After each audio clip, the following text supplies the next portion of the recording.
It's weeks later, but it looks like we haven't changed. There's crummies on this, Jeff.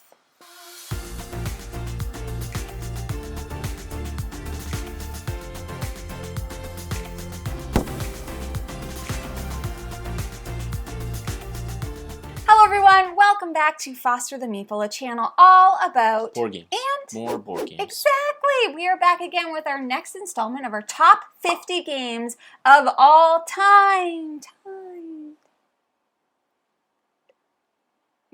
Today's video is number 40 to 31. So we've already done our 50 to 41. If you've missed it, I'll link the video down below. Now. Stop now. You need context. You need context. What are you doing? What are you here for? What are you even here for? Just kidding. Just kidding. Please stay. Watch this and go back. Yeah, then you could go back. So we've already done our 50 to 41. Today is 40 to 31. Quick announcements in case you haven't listened to us before. These are our lists. Our list, not yours. Don't worry about it. Not yours. Don't worry about it. We rate games based on how we want to. Just because I don't like or Jamie doesn't like your favorite game doesn't mean it's a bad game and it's not on this list. That's fine. Don't worry about it. It's totally fine. We want to shout out Raskellers, who are our channel sponsors. You can see this beautiful sign in the back. They make amazing tables. Check them out. Information is in the description below. And there was something else I was going to say. Oh yeah, minute timer. We are still working with our minute timer because I think it worked really well. So we're giving ourselves a minute to win it. A minute to win it and a little buffer time for some convo. Exactly. Yeah, trademark minute to win it. Nobody steal that idea from us. I feel like it was a show. That's why I asked if it was trademarked. No. I think it was a show. I think we made it. I'm pretty sure we created it. We are going to be starting off with number 40, and I'll start this time. We're going to do a flippy floppy. Flippity floopity. Okay. My number 40 game of all time is Cascadia. Cascadia was up a little bit higher on my list last year, and I feel like we played it less this year, and that could be one of the reasons why it's a little bit lower. But Cascadia is a game where you are basically putting out different tiles of different terrain types and putting out different animals on those tiles. And the animals want to be doing certain things based on the cards that you put out. As an example, bears want to be in pairs. Sometimes. Makes sense. Season of love. So you want to put your bears out in pairs. And maybe the salmon, they want to be in a line because they're going upriver, upstream, together. The eagles fly alone. Everybody knows that about eagles. I think that's one of the things. Anyways, you are trying to put out the terrains with the animals that want to be on those terrains in an order that they want to be in order to score as many points as possible. Everybody loves this game. There is a new roll and write version of Cascadia coming out, which I'm super, super excited for. Yeah, Cascadia is a great game. Again, another one that I think is really, really good to intro to people that are not in the hobby. It's similar void, fills that similar void to Wingspan, where people see it on the shelf and they're like, what's that? That looks really cool. It's got nice animals, it's got nice art on it, and then really kicked off the whole nature thing. The whole nature thing started, I feel like, I didn't even know about nature with Cascadia. I didn't go aside until Cascadia came out. I didn't even know it was an option. Like, what was a bear? I didn't know. I'd only ever heard of beavers and moose. My number 40 is a little bit hurtful for me, but I think is going to continue to drop until we play some of the expansion content we have, and that is Cthulhu Death May Die. Cthulhu Death May Die is a Cthulhu world dice chucker where you are playing out certain scenarios. You're going to find things in these established maps. Usually it's like a cultist's house or something like that. You're running around trying to find things, and basically you're trying to summon a big baddie, either Cthulhu, Hastur, etc., onto the board so that you can then defeat it. You will get more and more powerful in this game as you go a little bit more insane. So you're going to be going a little bit insane as you play, which actually boosts up your abilities on the on your player board, and you eventually are just chucking so many dice and doing so much damage. My thing with this is that we've played the base game a ton. Yeah. And we do have Season 2. We just haven't played it yet. Yep. So I think once we get to that, this will go back up my list because it is one of my favorites. It's just one that I've played a lot of. Yeah, I also do love this game. It didn't make my top 50, although I was a little bit surprised that it didn't because I do like it. I know it shouldn't be compared to Mansion of Madness, but I do, and I do like that one more, which you'll hear about later. But, I mean, there's nothing better then getting a fistful of dice and just throwing them down and Jeff loves being blowing Rasputin. up enemies. Yeah. On to my number 39, which is a game that has fallen from graces quite a bit. It was my number 18 last year, and that is The Isle of Cats. Now, The Isle of Cats is a game that I have loved since I first got it. It is a polyomino tile placement game where you're just placing cats on a ship, trying to save them from some weirdo that's trying to kill cats on this island. That's the theme. And you are doing that by kind of drafting different tiles, by paying fish, and you are trying to cover up rats in order to score the most points, all of these things. So I would say the reason why it's dropped so much for me is just because I've played so many other games, and while I still love it, it just doesn't hold up, especially in the realm of polyomino tile placement games, but there's just a soft spot in my heart for it. I do love to play it solo. I play it quite a bit on BGA as well, and so I still love the game. It's just, it's fallen a little just because sometimes that's how life works. Sometimes the cats fall a little. Do you know what's a fun fact? What? Doing this list made me realize that polyomino games just aren't something... Yeah, I have none in my top 50. Not one. Well, I got some. Next one up for me is my first. I'm going to party adjacent. I mentioned there's no party games. This isn't a party game. It's party adjacent. But if you play with us, it is You're a party. Having a good time. My number 39 is a trick-taking game, and that is Skull King.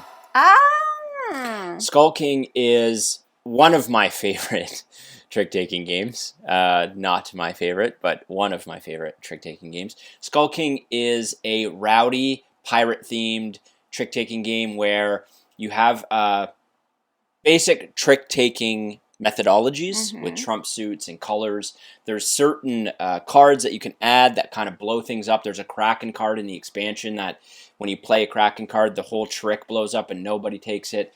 There's mermaid cards, which trump pirate cards, but pirate cards trump this other card. And then there's a Skull King card that trumps everything. What's unique about this is you're betting tricks that you're going to take at the beginning, and you can also bid 0. And you're going to, if you bid 0 and get 0, you're going to score 10 times whatever the round you are in is. So if you, in round 9, bid 0, but there's going to be 9 different tricks, you will score 90 points. It's really swingy, but it's shooting for the moon. I absolutely love it. It's rowdy. If you get the right group, everyone's having a blast with it. I love it. I feel like you never don't have a good time playing this game, at least us.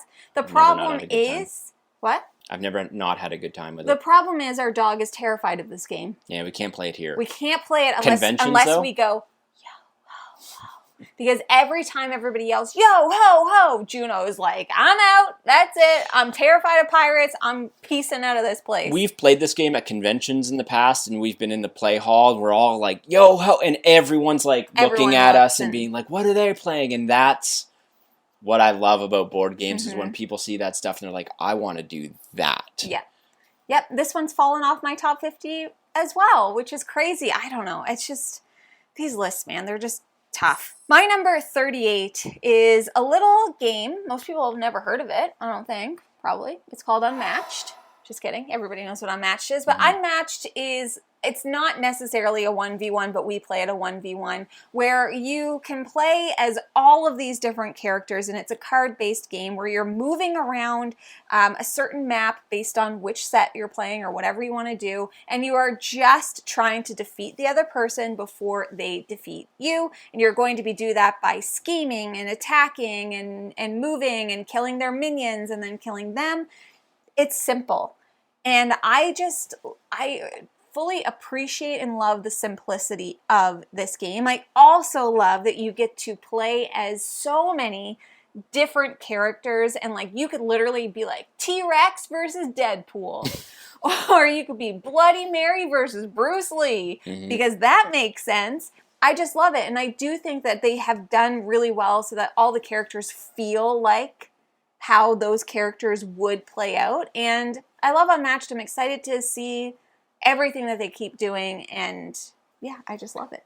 Okay, quick question for you. Yeah, so we're bulking Unmatched together. Yes. But what is your favorite? T-Rex. T-Rex. The T-Rex set is your favorite unmatched set? Yeah, the T-Rex is my favorite. Your favorite T-Rex, your favorite unmatched set is a T-Rex set. Mm-hmm. Okay. Mine is Bruce Lee. Yeah. I love Bruce Lee. Deadpool would be a second for me, but man, I love that T-Rex. Unmatched did not make my top 50. It's just outside. Just outside my top 50. Crazy. But it is so good. Crazy. My number 38 actually bumped. I didn't think this was going to be in my top 50, but I recently played it again on BGA. Did I play it on BGA? I don't know. I wasn't there. Yes. I recently played this 2 or 3 times on BGA, and I fell back in love with it. Mm-hmm. And I think it would increase if we played it more, and that is Viticulture.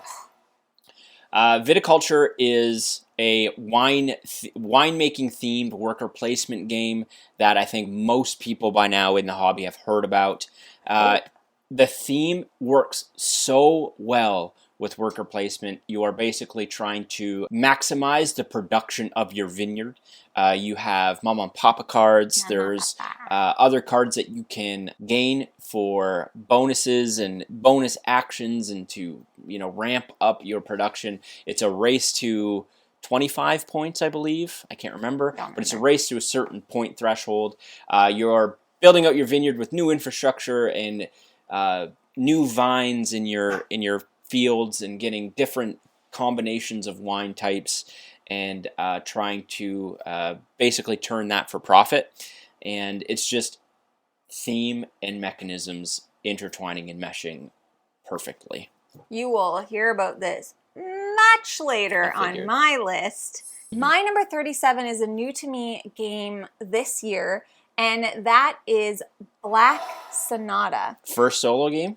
First solo game, I think. Yeah, so Black Sonata is a solo-only game set in Shakespearean times, and what is so interesting about this game is that it is a hidden movement solo game where you are searching for the identity of the Dark Lady. So you're going through London trying to deduce where she is and who she is, and you're doing that by kind of like investigating and uncovering different clues and moving, and you're like, well, she was just here, and I know she was just here because the symbols that have come up on this card are here. And I was completely enamored with this game. Like the first time I played it, I was like, wow, I can understand why people who play this game love this game. It is really difficult to find. And so I was very fortunate that a member of our Discord found me a copy for my birthday and sent it. Shouts out to Tim who did that for me. But I fell in love with it, and I cannot wait to explore this game even more. Loved it. I have no input because I've never played it. And probably never will. My number 37 is one that I had a very difficult time ranking because I feel like it should have been higher on this list, but I also don't know if the IP is driving a lot of that. But it is a fantastic game, and I think the more I played it and we played it, it probably would increase, and that is Stardew Valley. Stardew Valley is a cooperative worker placement, worker movement game based in the Stardew Valley IP world. It plays very much like the video game does. You are moving around trying to complete Grandpa's goals. There's different things that maybe you have to go fishing. There's a little bit of a push your luck element with the fishing. There's a bag draw that you have to do. You can go to the mines, and that's also a bit push your luck where you're going deeper in the mines to find different resource types. You're befriending and making relationships with the villagers, and it's all based off of a timer. There's 4 seasons that you need to work through. It is incredibly difficult.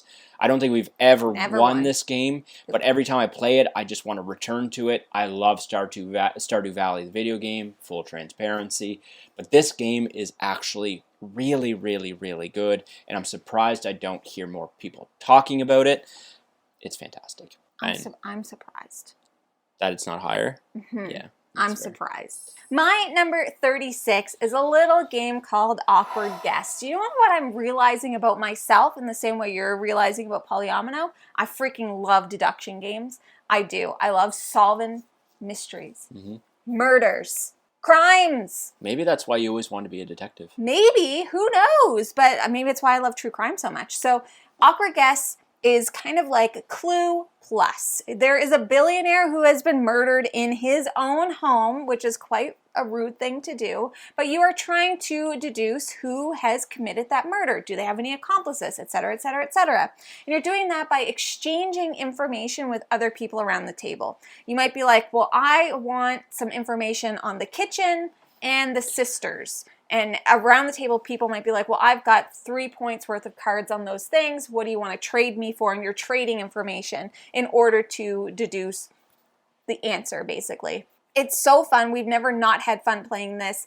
And I just feel like, I know it's kind of hard to find, but I just feel like more people should be playing it because it is so, so good. And I think if more people played it, more people would love it. Yeah, I do wish this one was more readily available for people because it is fantastic. I love that information is currency in this game. And it's somewhat mean. It's got a mean twist to it because, you know, the information is limited. Yep. So you're trying to get as much information as you can, but there's only so much information around the table. So as rounds go on, you might have already gotten information that someone's offering you, but you don't remember that that information is stuff you already have. So you get those cards and you're like, damn it. And then you're mad, and then you're mad at the person that gave you the information. Yeah. And then it creates this really interesting dynamic around the table. It's fantastic. Yeah, Awkward Guess was just outside my top 50. My number 36 is my favorite trick-taking game of all time. It is one we do not own, but I am desperate to find a copy, and that is Null and Nishtig. Null and Nishtig is trick-taking, but mean. Yeah. You are trying to not take tricks. What's interesting in Null and Nishtig is all the colors are actually going to build up as piles in front of you. You want to take tricks, but you want to take certain numbers of colors within the trick. You don't necessarily want zeros or ones because as you win tricks, depending on the colors that are in the trick, you're going to have to play those cards on the piles that are in front of you. And whatever is the top card of that colored pile is what you're going to score at the end of the round. So let's just say you had a 6 blue on top of your blue pile near the end of the round, and then you, for some reason, win the last trick that you didn't want to win, and there's a blue 0 in that trick. Well, guess what? That 0 is now on top of the blue pile, and that's what you're going to score for blue. It's super mean because you can basically throw cards off to put onto people's piles. Really, really hard to find here. I've never seen a copy, but I absolutely love the meanness that's in this, and I love trick-taking, and this one is just chef's kiss. This game is amazing. It would probably be higher on my list if we had played it. We didn't even get to play it this year, but this game is not for the faint of heart. No, if you do not like mean games, do not play this game because it might make you cry. Yeah. Speaking of deduction games and my love for them, my number 35 is Paint the Roses, which is an Alice in Wonderland themed deduction game where you are trying to outrun the Queen of Hearts before she chops your head off, because that is just what she likes to do. So you're going around the board and you're essentially gathering these cards that have different, either a color or a shape combination on them, that you are trying to get people around the table to guess what you have. And you're doing that by placing out little cubies onto the similar shapes or colors on the board. You're placing out these little tiles. So as an example, you might lay out 2 cubes on a club if around the club there's, let's say there's 2 other clubs, and you're like, okay, well that must mean that Jamie has 2 clubs, and that's what she's trying to tell us. Maybe, but maybe there's a club and 2 pinks, and you're like, well, is it a club in pink or is it a club in club? Who knows? Anyways, it's super fun. It's really difficult. I actually don't know that we've ever won this one either. But I love that. I love a game that like really challenges you and you're like, ugh, because it's one of those games as soon as you play it, you're like, we'll get it next time. And then you never do. Yeah, Paint the Roses is a tough one for me because like it is so hard. Yeah. And I think I've meshed with it better now that I kind of have grasped how it works in the system. But like it's also a difficult one to introduce to people because it isn't super intuitive when you first start. It's kind of confusing. It's one of those things you kind of have to play to learn. But yeah, and it's beautiful production for a deduction game. Incredible. God, I love it. My number 35 is a 2-player CDG, card-driven game. I was like, I don't know. And that is Watergate. Watergate is a tug-of-war game set on the Nixon administration. where one person is playing as Nixon, and you're basically trying to cover up the Watergate scandal, and you're doing that by suppressing different publishing companies, different reporters, and that sort of thing. It's basically played on this grid, and the other player is playing as the press, and they're trying to connect evidence on this grid to indict Nixon in the Watergate scandal. There's a tug-of-war section on the side where, depending on the information that is gathered or suppressed, it's going to move up and down, and ultimately, depending on how that tug-of-war goes, either Nixon's going to win or the newspapers are going to win, and it's just a really, really interesting take. I know the theme is a struggle for some people, but, I mean... For us, because we're Canadians. You know, there's much worse themes out there, in my opinion, than the Watergate scandal. But, yeah, one I've fallen in love with. I really, really, really enjoyed this game, too. It didn't make my top 50, but, yeah, we played it, and I was like, yep, this is... It's just, those games always play well with us because we love... like asynchronous, like not asynchronous, asymmetrical, like win conditions, and you know. CDGs are up there huge. For me. They're huge, yeah.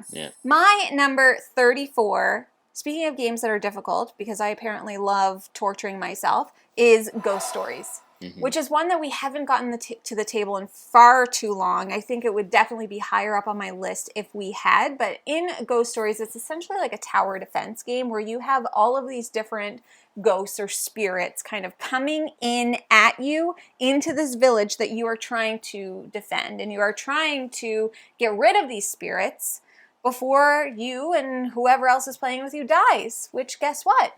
You're probably not going to do it because it's like a badge of honor to win this game. And I love it. Like, I just love how difficult it is. You're like, I feel like I'm not going to win. And I know the reason I feel that way is because someday when we win, it's going to be the best feeling ever. Now, there is a lot of luck involved in this game, too, because it involves some, like, dice rolling and stuff of different types of spirits that are going to be coming out and doing these things. There's and it's so challenging, punishing, amazing. I freaking love it. I'd love to play that again. Can we play that again? Sure. I'd love to play it again. Ghost Stories is great. So hard, but so good. All right, next up for me is one that I think is a victim of just not getting played. And that is Scythe. Scythe has continued to kind of drop down my list. I think it's part and parcel with, one, we haven't played it a ton recently, and two, like, there's just more and more games I'm playing and discovering and falling in love with. Scythe was one of my propellants into the hobby. I fell in love with Scythe. I've played all of the content you can get for Scythe, and it's one that will always have a special place in my heart. Scythe is it's not a war game, despite people feeling like it is. It is the threat of war. It is more so a resource collection economy-based game where you are putting out workers, you're trying to get more resources to build mechs, and basically upgrade your player board to score victory points. There's a bunch of different conditions on how you score points in this game. There's a bunch of different tracks you can boost up, and that's going to multiply your score at the end of the game.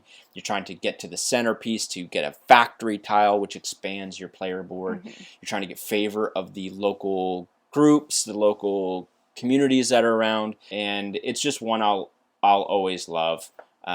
I really desperately want to play it more, but it's just really hard to table with only being primarily 2 players. Yeah, Scythe is one that, like, it's fallen off my top 50 for the same reasons, but I love this game. Like, it's a game that I will always play, and I think the action selection in Scythe has influenced a lot of other games that we now love, and I love it. I just think it's great, but it is a big boy that you need more people to play with and some time to do it.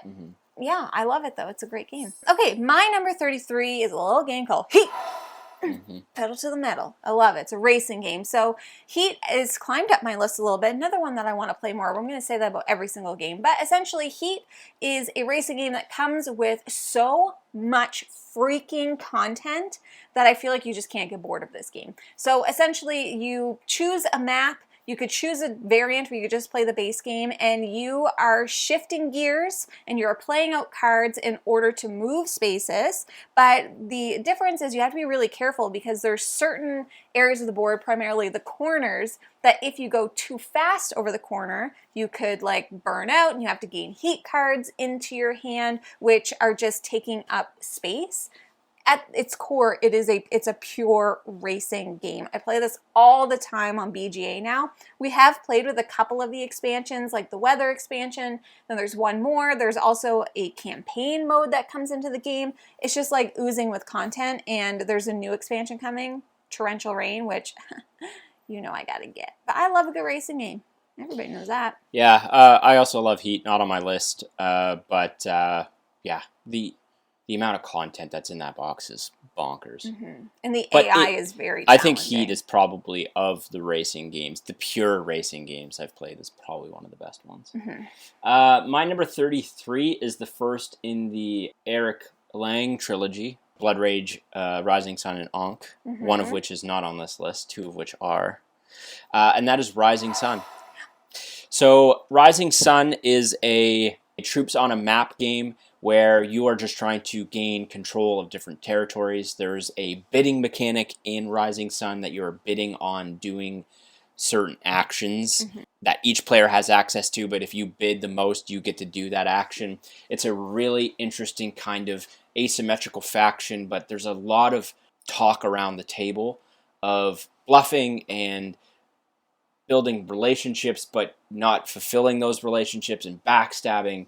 And I really like the feudal Japan theme. Mm-hmm. That world is really cool to me, and it's just one that I think is going to continue to kind of drop off a bit, just because it's another big game that we don't get to play. Get it to the table. But I absolutely have loved my plays of Rising Sun, and I really would love to play it more. It's my favorite of the trilogy, and the only thing I have to say about it is the Shintos may worship. All right, my number 32, I assume is higher on Jeff's list, but I don't know for sure.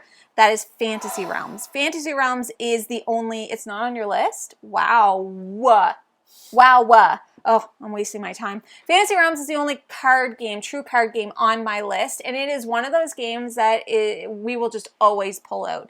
And essentially, it is just like an optimize your hand kind of game where you are drawing cards. Each card has like a type, and then it has some kind of an innate point value and has some kind of a trigger. There might be a bonus, there might be a penalty, and you are trying to get a combination in your hand that is going to score the most points of everyone. Sounds easier than it is because so many of the cards play off of each other, so you could spend the entire game trying to get a perfect card and it might never show up, or somebody else might be hanging on to it, or you could end up having to take a card that completely screws your strategy. And it's so good. It's an older game. They have done a reprint, but man, I just freaking love that game. The thing it is not on my list, which actually was a bit of a surprise to me, but again, it was one of those things that I was like, yeah, it makes sense based what's on there. The thing I appreciate most about Fantasy Realms is that it plays really well at 2, and it's player count agnostic. Yeah, in my opinion, love it. I love it at 2. I love it at 3. I love it at 4. It's a great game. It's a great game, and it's one that will always play. I'll always play that game if people want to. 100%. My number 32 is a game that I think will increase as we play it more, and that's Kalis 1303. Kalis 1303 is an incredibly mean worker placement game with limited resources on the board. So in Kalis, there is a road that basically you are using as your worker placement slots, and I can't remember the name, but there is a horse meeple that is functioning as the controller of what's going to activate. So near the end of the road, you can basically manipulate this pawn to allow people not to collect what they want. So let's say I place a worker placement on the rock selection, and again, resources are very limited. And then someone's like, well, I don't want you to have that rock, so on my turn, I'm going to actually move the pawn. And they move the pawn 3 steps down the road. Well, now it only activates up to the pawn. My rock section is past the pawn. I'm not going to get that rock.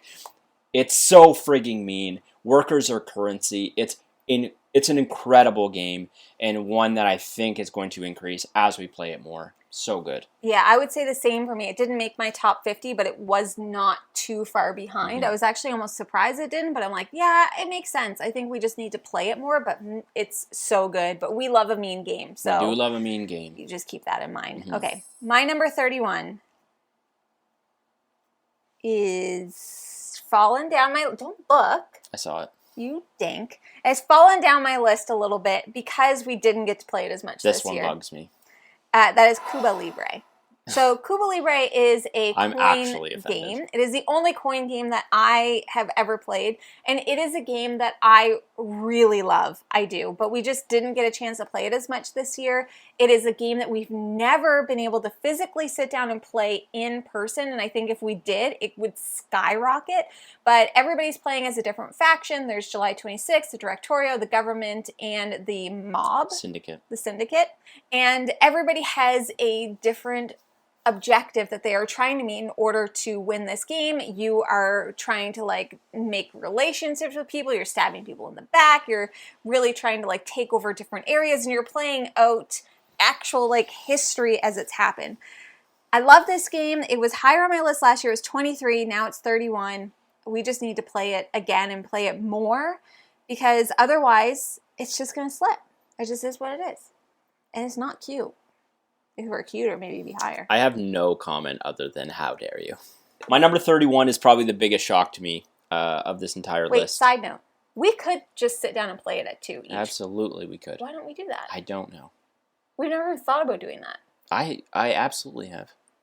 Why don't you tell me about your thoughts? Because you never want to sit down and play war games with me. That's a lie. My number 31 is the biggest shock, I think, for me on this list, but I think it's because I need to explore it more. But I mean, again, it's 31 of 700 and whatever. That is Undaunted. I really thought Undaunted was going to be in my top 20 for sure, and it is not. Undaunted is a war-themed deck builder where you are playing out, depending on if you're playing Normandy, Battle of Britain, Stalingrad, North Africa, scenarios based off of different thematic wars that are going on. Each player is playing as a different faction, and they're going to be recruiting Stalingrad aside, which is the campaign version of Undaunted, recruiting different unit types into their deployed troops, and every scenario has a different objective, and usually it's secure different positions to score a certain amount of points, or to pin the enemy down, which is to remove all of their riflemen or what have you off of the board. I absolutely love Undaunted. I think I need to play more than just Normandy, though, to really give it a fair shake. But I think this is one that is going to break my top 20 at some point. It's just not there currently. Color me shocked. Apparently, shocked. I love this game more than you do, but we'll talk about that another time, another day. I just can't believe it. Yep. I thought for sure it'd be in your top 10. I didn't know. My top 10, you gotta be, I don't know if anything's ever gonna like crack my top 10 at this point. I don't know, maybe.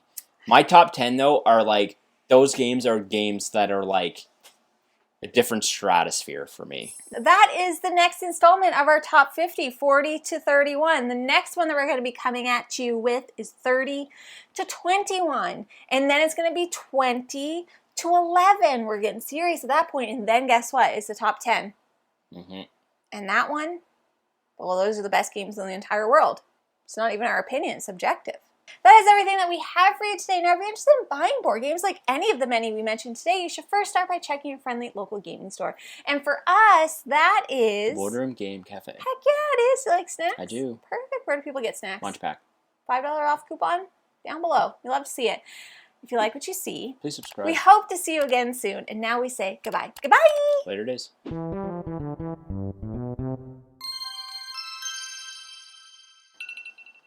my God. Stop. Stop. And that's my story. I'm sticking to it. I love playing on Mono games. Well, you're going to hear about that from me. Stop spoiling it always. Are you judging me? Was that a judge sound? Sometimes, Jeff, you just gotta listen to your heart. Listen to your heart when it's coming for you. Know where you're going. I don't know why. Listen to your heart. For tells you the